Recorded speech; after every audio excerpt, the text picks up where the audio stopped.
네, 5월 19일 장윤선의 취재편의점 시작하겠습니다. 특별한 일이 없는 한 매주 월요일 아침에는 저희가 이분과 함께합니다. 국회 복지위원장 맡고 계시죠? 더불어민주당 박주민 의원님 모셨습니다. 어서 오십시오. 예, 안녕하세요. 예. 박주민입니다. 저희가 이름을 하나 정해야 돼요. 뭐요? 박주민과 함께. 월요일 아침에 좀 더 상큼한 얼굴과 아니에요, 진짜. 이런 분들을 만나야 되는데 죄송합니다. 아닙니다. 정말 열심히 일한 당신. 네. 감사해요. 더 뛰어라.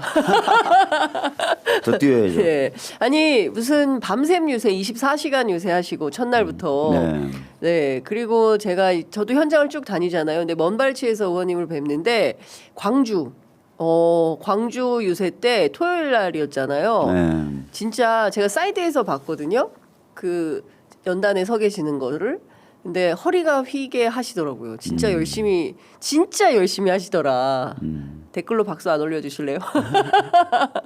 어디서 그런 에너지가 이렇게 나십니까? 아니 근데 제가 사실은 말씀을 많이 드리고 다니는데 왜 열심히 하는지 첫 번째는 윤석열 정부 하에서 단 하루도 행복한 적이 없었고 많은 국민들이 그러셨겠지만 그래서 벼르고 별렀던 선거예요. 그러니까 에너지를 다 써야죠. 이 벼르고 별렀던 선거가 왔어. 예. 에너지 다 써야 돼요. 두 번째는 엊그저께 저희 고모님도 그러시더라고요. 어차피 이기는 건데 너 몸 좀 아껴라 이렇게 얘기하시고 그래서 제가 고모님은 딱 그렇게 얘기했어요. 예의는 바르지만 정색하고 뭐라고 말씀드리냐면 고모님 지금 저희는 내란 세력하고 싸우는 거예요. 내란 세력하고 싸워서 7% 이기고 8% 이기는 게 말이 됩니까? 20-30% 차이는 압도적으로 이겨야 됩니다. 그렇죠. 아직도 쟤네들은 잘못했다고 얘기 안 합니다. 맞아요. 잘못했다고 생각 안 합니다. 우리가 철저히 이겨줘야 그때서야 쟤네들은 아마 우리가 잘못했나 보구나 정도 할 놈들입니다. 네. 철저히 이겨줘야 됩니다. 압도적으로 이겨야 됩니다. 제가 그렇게 말씀드렸거든요. 두 가지 마음. 그러니까 벼르고 별렀던 선거고 진짜 내란 세력하고 우리가 붙었는데 압도적으로 이겨줘. 왜냐하면 쟤네들이 반성이라도 했으면 저희가 그러니까요.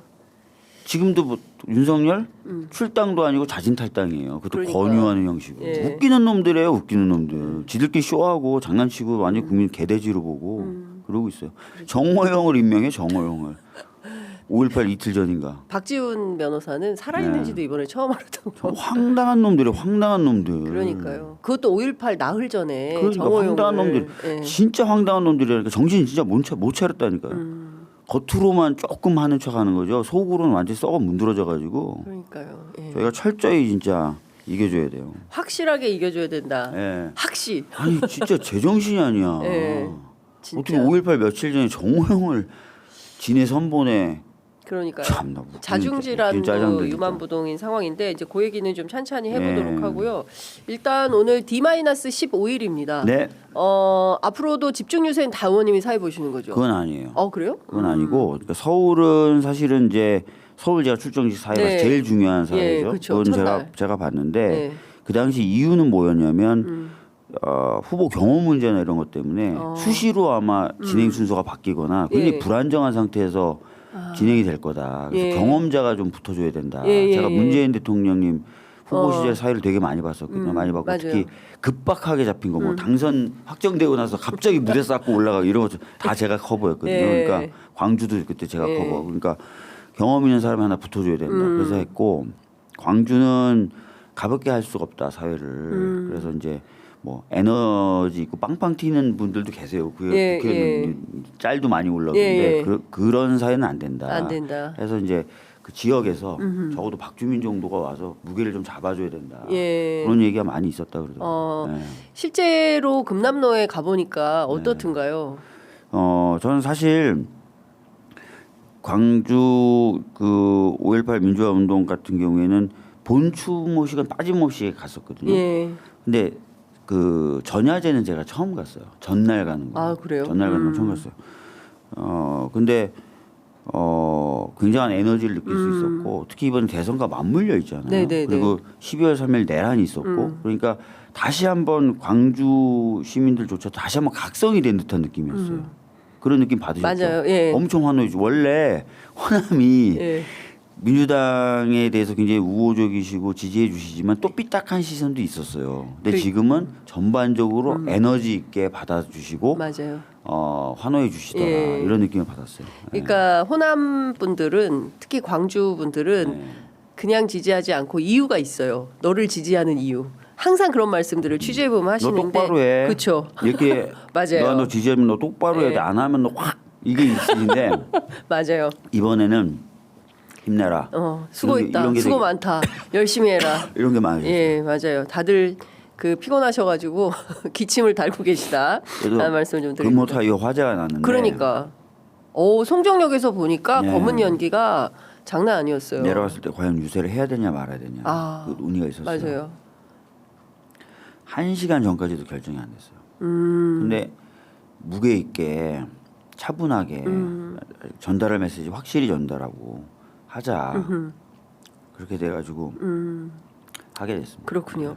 이재명 후보가 그렇게 막 열심히 열정적으로 사회 보니까 칭찬도 많이 하시겠어요. 딴 거 아니라 네. 광주 유세 때 제가 제일 힘들었던 거는 네. 후보가 도착해서 예. 무대 위로 올라오는데 원래 예상 시간이 30초였어요. 주르륵 올라오는 거였어요. 사인해 주시고 악수하고 사진 찍으시고 안 올라와 후보가 안 올라와. 계속. 그러면 어떻게 되냐면 올라올 때까지 멘트. 근데 문제는 뭐냐? 네. 이게 그냥 평상시 멘트 할 때는 그래서 그렇게 길었구나 그날. 배경 음악이 안 깔려요. 예, 예. 그러니까 그냥 조그맣게 해도 예. 마이크 음량으로 예. 충분히 커버가 되는데 이때 등단 때는 등단송이나 맞아요. 임을 특히 등단송이 임을 위한 행진곡이 예, 나오잖아요. 맞아요. 임을 위한 행진곡이 나오는 가운데 후보가 등단할 때까지 멘트를 제 목소리로 입혀야 되니까 예. 소리를 더 질러야 되죠. 뭐 이것까지는 괜찮았어요. 굉장히 타이밍 좋게 올라오셔서 네. 임을 위한 행진곡을 예전과 다르게 무대 위에 선 분들과 같이 부르는 장면까지 연출이 돼서 굉장히 좋았어요. 사회를 확실히 잘 보는구나. 잘 봤구나 내가 네. 잘 이렇게 유도했구나 딱 여기가 됐는데 예. 퇴장하실 때도 계속 멘트 해야 되거든요. 예. 원래 슉 나가셔서 차 타고 가셔야 돼. 네. 경호 때문에 진짜 예, 그래야 되는데 예.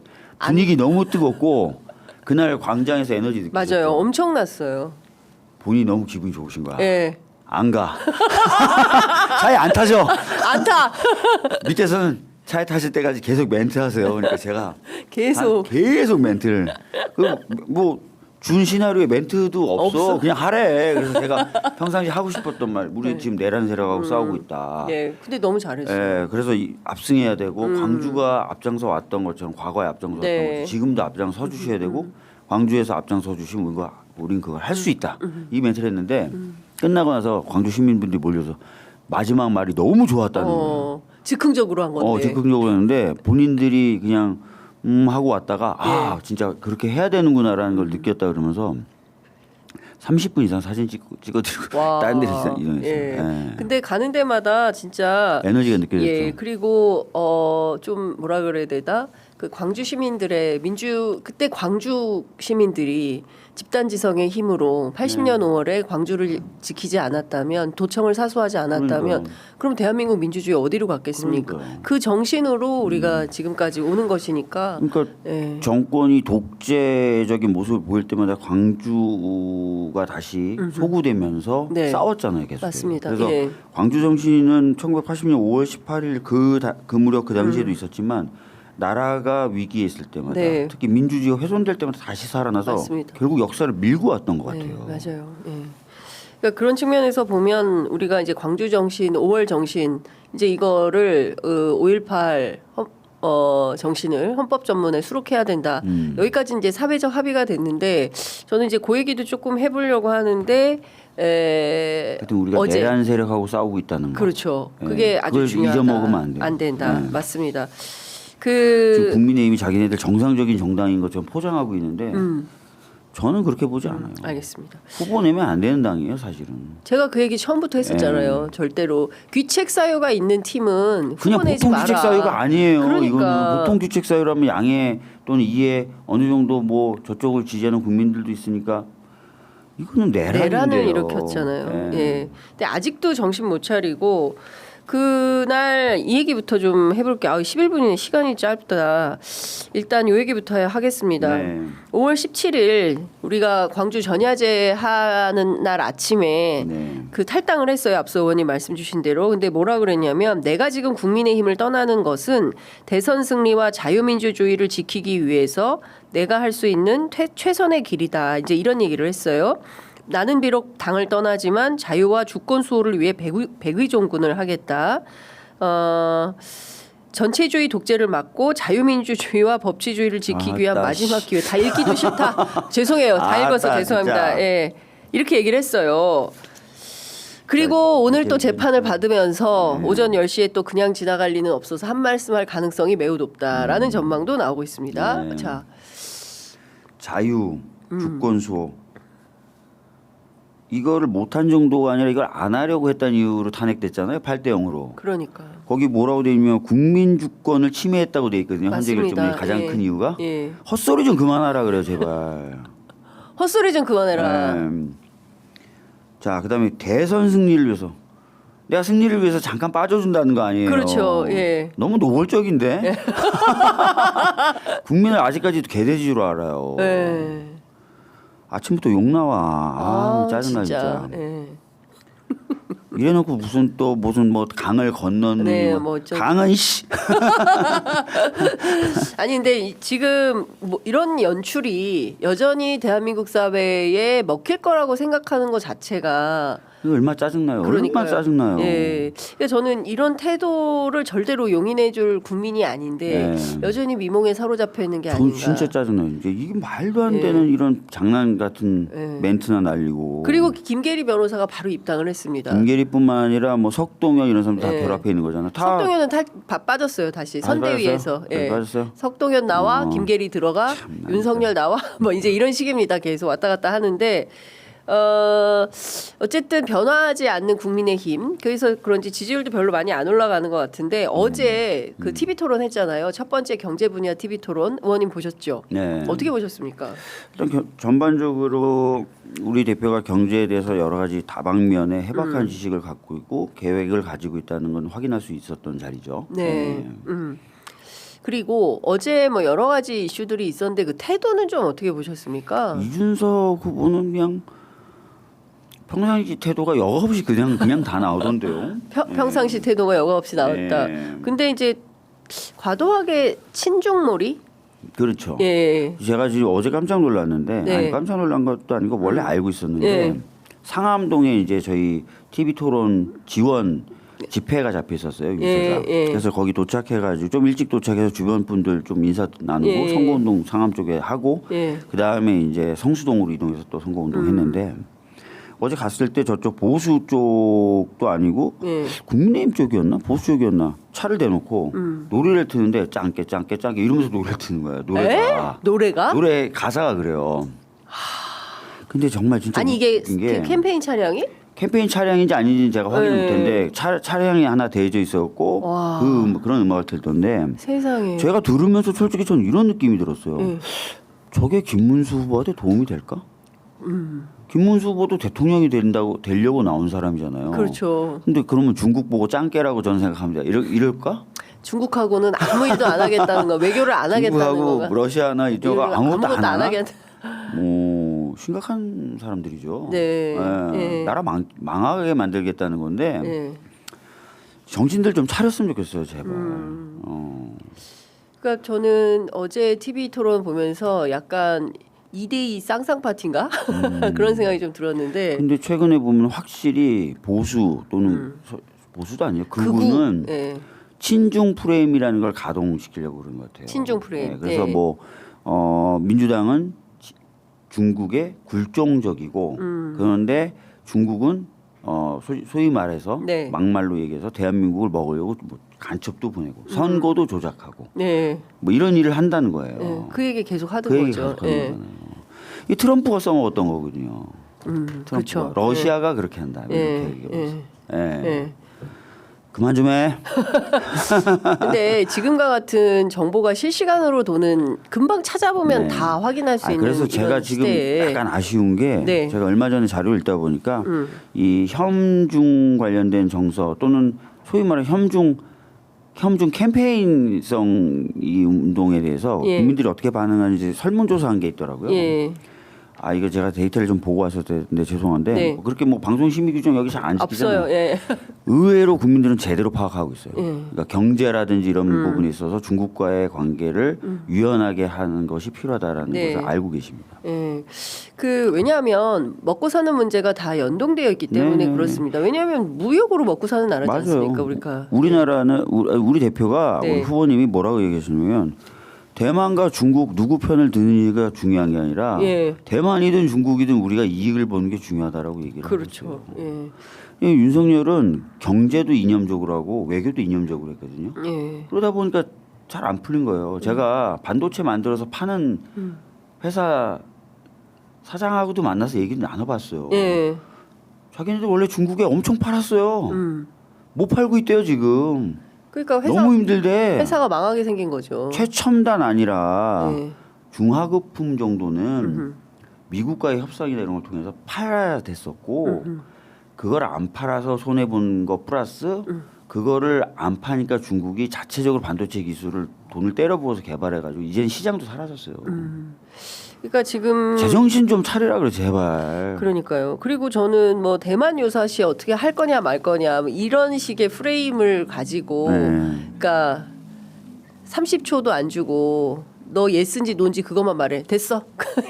이렇게 가는 토론 방식. 외교를 그렇게 하나요 그러면? 그러니까 저는 외교를 이제는 다 딱 정해놓고 딱 정해놓고 그럼 외교가 필요 없죠. 그러니까 외교가 얼마나 외교 필요 없고 다 냉전처럼 팀이 짜져 있는 거야 딱. 그러니까 외교 그렇죠. 없어. 머리 듣고 싸우는 우리 일밖에 외교 없어. 싸우는 것밖에 없어. 자, 네. 외교 없어. 네.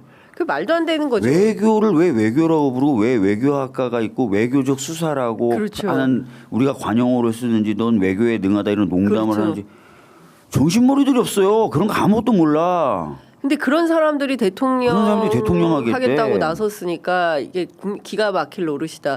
제가 보기에 이제 잠시 후에 윤희웅 대표 와서 분석을 해보겠지만 어제 토론은 마이너스 토론이었다. 다른 후보들은 저는 그런 생각이 좀 들었습니다. 오히려 권영국 후보 같은 경우에 네. 존재감을 좀 알리고 높이는. 작심하고 나왔다 그러더라고요. 그러니까요. 아니 저는 그 메시지가 국민들한테 굉장히 큰 메시지를 줬을 것 같아요. 그 윤석열한테 조아리고 네, 특히 김문수 지지선언 받으 후보는 기쁩니까? 김문수 후보는 네. 내가 들으면서 진짜 황당한 게 네. 권영국 후보가 잘 지적했는데 네. 중대재해처벌법은 여야 합의 처리예요. 제가 대표 발의해서 네. 제가 합의 처리 이끌었어요. 네. 제가 듣다 보니까 황당하더라고. 지들도 합의해서 처리해놓고 네. 악법이래. 그러니까 말도 안 되는 소리 하고 있고요. 노란봉투법. 노란봉투법이요. 대법원이 우리나라 법률 최고 전문가입니다. 그러니까 정치적인 뭐 요즘에서 욕은 많이 먹죠. 법률적인 부분에서는 최고예요. 그리고 보수적입니까 진보적입니까? 보수적이죠. 엄청 보수적이거든요. 네. 노란봉투법에 대한 법원 행정처가 보낸 공식 의견서를 보세요. 김문수 후보는 네. 헛소리하지 말고 그러니까 기존에 축적되었던 판례를 반영하는 수준의 것이다. 네. 아무 문제 없다. 이게 대법원의 입장이에요. 보수적인 대법원 그렇게 기업 사랑하고 기업 나 좋아요 기업 이런 대법원이 하는 얘기예요. 네. 아니 근데 제가 전반적으로 보니까 김문수 후보는 보고 읽더라고요. 질문도 그러니까 준비가 너무 안 돼 답답하고 있어. 준비가 안 안 돼 있어. 완전 졸려 보이시더라고. 그러니까 주무셔야 될 것 같아요.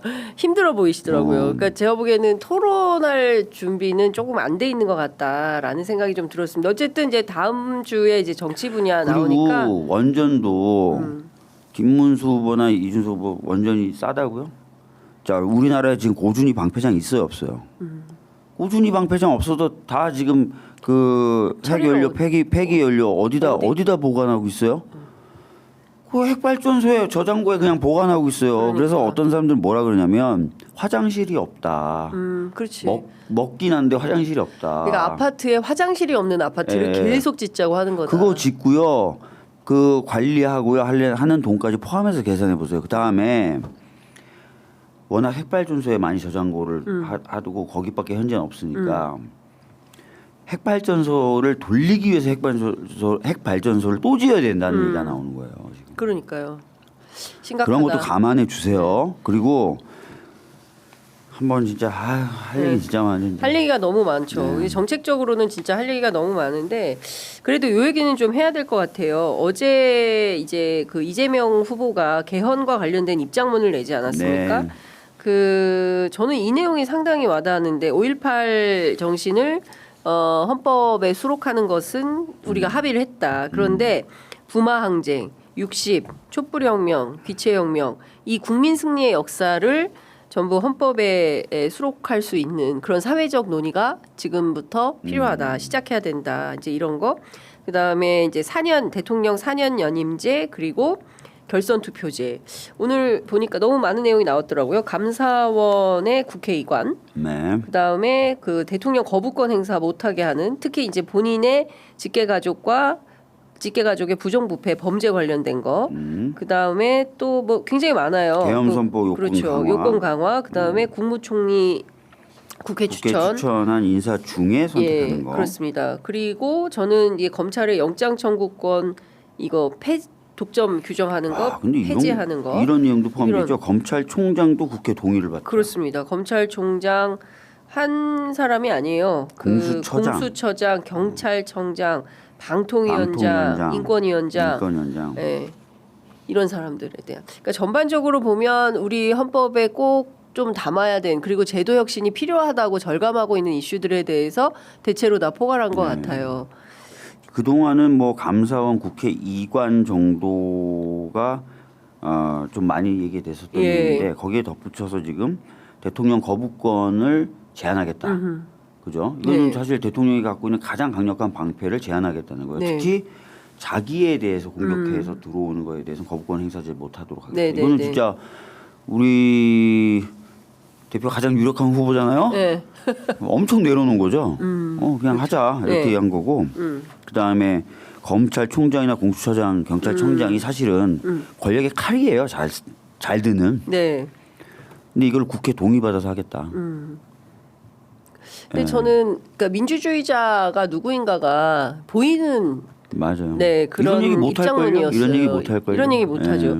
그래서 저쪽에서 내놓은 거는 뭐냐면 김문수는 대통령 4년 중임제, 그다음에 본인의 임기를 3년으로 단축하겠다. 그리고 불소추 특권 완전 폐지. 그리고 국회의원 불체포 특권 및 면책 특권 완전 폐지. 국회의원 특권은 왜 얘기해? 거기다가 국민소환제, 국회의원 국민소환제. 아니 저는 솔직히 불체포 특권 폐기를 국회의원 불체포 특권 폐기를 내란당이 하면 안 되죠. 그런 얘기를. 니네들이 우리 체포하려고 그랬던 애들이 왜 갑자기 국회의원 불체포 특권을 폐지하라고 그러냐. 이거 그러니까 저는 또 하나가 개헌 협약을 맺자는 거잖아요. 김문수 쪽에서. 근데 내란 세력하고 개헌 협약을 맺을 수가 있나요? 기본적으로? 저는 그래서 사실은 전에도 한번 말씀드렸던 것 같은데 이번 대선을 거치면서 국민의힘이 적어도 내란과는 선을 좀 그어야 된다. 그래야 이후에 정치적인 과정에서 대화 상대가 되는 거죠. 그렇죠. 여전히 내란을 옹호하는 상태에서 개헌을 하자느니 뭐 내란에 대해서 어떻게 하자느니 하면 그걸 어떻게 손을 잡고 할까? 저는 이런 걱정이 들더라고요. 당장 이제 보름 지나면 새행정부가 들어서 뭔가 이제 내란에 대해서 정리하고 종식시키려고 할 거 아니에요. 그때 그러면 계속 저항만 해? 싸움만 해? 국민의힘은? 나는 내란 옹호당이니까? 아니 도대체 미래로 가자는 거예요? 말자는 거예요 도대체? 그러니까 좀 그런 면이 민주당 입장에서는 좀 답답할 것 같습니다. 손을 좀 그어줘야죠. 근데 전혀 그런 생각은 그런 생각이 없어요. 김문수 후보 봐요. 이게 졸린 눈으로 그냥. 그리고 김용태 비대위원장이 뭐 거의 무슨 청원형으로 좀 제발 탈당 좀 해주세요. 막 이렇게 해서 어쨌든 탈당은 했는데 출당 조치를 해야 되는데 잠시 나가 있다 다시 돌아올 거 아니겠습니까? 선거 끝나면 맞아요. 제가 보기에 100% 그럴 것 같거든요. 출당 조치도 해야 되고 뭐 본인들이 예를 들어서 선거 개입 이슈가 있었잖아요. 그렇죠. 경선 개입, 공천 개입. 지네들이 밝혀서 그거는 아니라고 얘기를 해주고 그렇죠. 그래야 정당이 좀 자기 기능을 회복하는 거 아니에요? 그렇습니다. 그러니까 이게 조직으로서 정당으로서 자기 기능이 완전히 마비된 황골 탈퇴를 좀 해야지 되는 건데 이 사람들은 전혀 그런 생각이 없어요. 나중에 그러면 공천 개입 수사에서 막 드러나 그럼 수사기관에 의해서 외과 수술 받을 거예요? 거의 그런 단계로 가고 있는 것 같은데. 진짜 아무 생각이 없다니까요. 그러면서 또 정치적인 탄압이라 그럴 거예요? 그럴 것 같아요. 참나 진짜. 답답하다. 큰일 났네. 자, 오늘 그 김문수, 이준석, 오세훈 서울시장이 주최하는 토론회에 참석을 한다는데 서울시장의 정치인들 대선 후보들 불러가지고 토론회에도 이거 무슨 의미? 심심한가 봐요. 뭐 뛰고 싶나 봐. 이 판에 내가 원래 했어야 되는데 내가 빠져서 네. 좌장이라도 해야 되겠다 네. 이런 건가요? 그 모종의 파트너십이 있는 것 같아요. 김문수, 이준석 후보 보수 뭐 그런 후보라서 것 같아요. 그러니까 단일화 할까요? 어떻게 보십니까? 글쎄요, 뭐 단일화 어떤 기자분들은 단일화를 위한 물밑 얘기는 오고 하고 있다. 포석을. 거래 조건을 지금 맞춰보는 작업들은 하고 있다. 이런 그래요? 얘기를 전해주는 기자분들이 있긴 있더라고요. 이준석, 김문수 거래 조건 타협 조건을 중에 맞춰본다는 타협 얘기를 중이다. 전해주는 기자분들이 계신데 예. 그 기자분들이 취재가 맞는지는 장윤성 기자님 취재해 제가 또 보세요. 좀 취재해 보겠습니다. 취재를 해보세요. 아니 그 아주 구체적으로 얘기해 주시는 기자분들이 계시더라고요. 어느 정도로 구체적이에요? 그러니까 뭐 한 번, 두 번 왔다 갔다라든지 메신저가 뭐 그런 얘기까지 해주시는 분들이 계신데 이건 제 얘기가 아니에요. 제가 들은 얘기고 확인이 필요하다는 거예요. 그렇죠. 이게 선거 때라서 그 여러 가지 뭐 이야기들이 떠돌 수 있으니까 그렇죠. 이건 확인이 필요해요. 어쨌든 이런 얘기가 있었다. 확인을 좀 해봐야겠다라는 말씀 좀 주셨습니다. 27분인데요. 오늘 오전 10시에 지귀현 부장판사가 윤석열 내란 수괴에 대한 4차 공판을 합니다. 네. 그 룸사롱 사건이 법원 행정처에서 아무것도 지금 정리되지 않은 채 오늘 또 법대위로 올라가는 거예요. 네. 법원에서는 지금 뭐 보니까 서울중앙지방법원은 의혹 제기 자체가 추상적이어서 추상적이다. 뭘 추가적인 조치를 하기 어렵다. 어렵다라고 얘기를 했는데 대법원은 지금 감찰을 했다는 그쵸. 보도가 나오잖아요. 예, 윤리감사실에 넘겼다. 아마 중앙지방법원은 물어는 봤을 거예요. 너 진짜 그 뭐 사건 관계자하고 룸사롱 간 적 있냐 그랬더니 지기현이 하도 많이 가서 잘 모르겠는데 혹시 답변을 이렇게 했을 수도 있겠죠. 너무 추상적이어서 뭐 좀 구체적으로 말씀해 주시면 저희가 답변하겠다. 언제 날짜라도 좀 특정을 해주시면. 일단은 대법원에서는 감찰을 한다니까 이제 곧 결과가 나올 수는 있겠죠. 이를테면 대법원에서 감찰, 그러니까 민주당에서 관련 자료를 넘기긴 했습니까? 요청이 뭐 없었다는 사진이나 이런 것들 아직 넘긴 것 같지는 않고요. 본인이 알잖아요. 아무리 뭐 이제 이렇게 해서 누구하고 좀 다니기도 했었습니다. 뭐 이렇게 하면 그걸 하면 되고 상호나 이런 건 알잖아요. 상호. 그러니까 지대들이 상호는 기자들 사이에서 돌아다닙니다. 좀 알아보면 될 거고 전에 저희가 다른 방송에 나가서도 말씀드렸지만 저도 얘기 많이 들었어요. 저도 지기현 판사 얘기 들어서 저도 일부 소스를 받아가지고 그때 기자 몇 분들한테 드리면서 취재를 좀 해봐라. 뭐 해는데 후속 취재가 잘 안 됐었는데 이번에 이제 다른 쪽에서 제보가 들어오면서 이게 터진 건데요. 저는 지방에 있을 때. 지기현 판사 지방에 있을 때.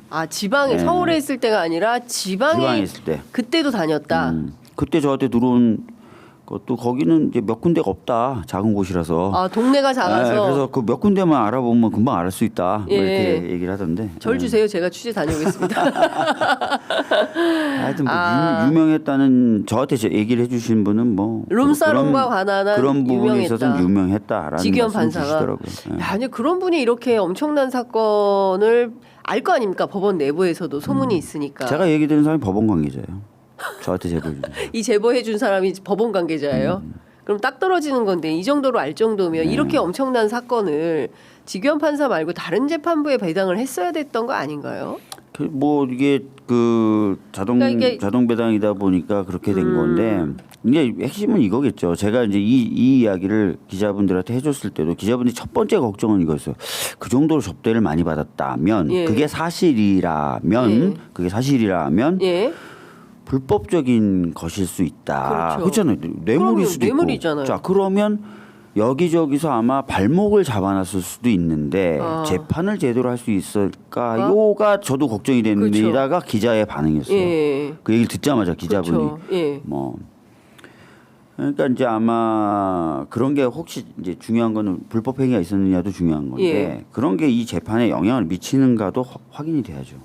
그러니까 좀 수상한 대목이 많잖아요. 뭐 일일이 열거하지 않더라도 우리가 다 아는 것처럼 이 재판 과정 자체가 시간 날 때마다 일일이 예. 열거해 주세요. 예. 근데 아니 구속 취소된 것도 이상하고 네. 최소한 인정신문도 안 한 것도 이상하고 그렇죠. 자리 배치도 자리 이상하고 배치, 출입할 때 뭐 여러 가지 공개 여부. 그렇습니다. 뭐 지금 가장 큰 문제가 바로 그 점입니다. 공개를 하지 않잖아요. 그러니까요. 뭐 23일 재판부터는 공개하겠다고 뭐 여론이 안 좋으니까 공개하겠다. 그 전에는 그럼 여론이 좋았어요? 아니지 않습니까? 여론에 따라서 공개 여부를 결정하는 게 아니잖아요. 재판은.